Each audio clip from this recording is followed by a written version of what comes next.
Ühel ilusal ja lumisel detsembri hommikul hakkas veel lund sadama ja Katariina läks koos koer Maksiga õue, et saada kokku Angelaga. Nad pidid minema suusatama, aga Katariina mõtted olid hoopis mujal, sest eile õhtul oli ta näinud midagi veidrat, väga veidrat. Kui Angela lõpuks kohale jõudis, hakkasid nad minema. Angela rääkis, kuidas ta eile keelgutas ja tegi muid asju, kuid Katariina mõtted olid mujal.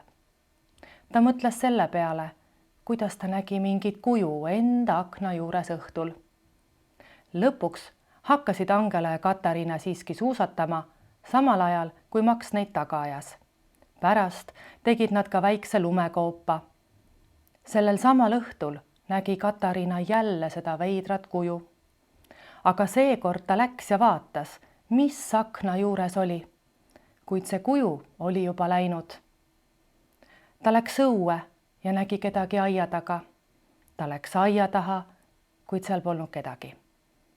Ta läks tuppa, üritas magama jääda, aga tal oli tunne, et keegi ikka vaatab teda. Hommikul ärkas ta üles ja jooksis kiiresti alla, sest oli jõuluhommik. Ta kiirustas elutuppa ja nägi palju kingitusi. Aga ta nägi ka kirja. Kirjas oli: tere, ma olen jõuluvana ja vabandust, et su akna taga olin. Ma lihtsalt jälgisin sind, et kas sa oled tubli laps. Sa oled nii korralik, et jätsin sulle väga palju kingitusi. Nüüd sai Katariina aru, kes oli see kuju, keda ta oli akna taga aias luuramas näinud.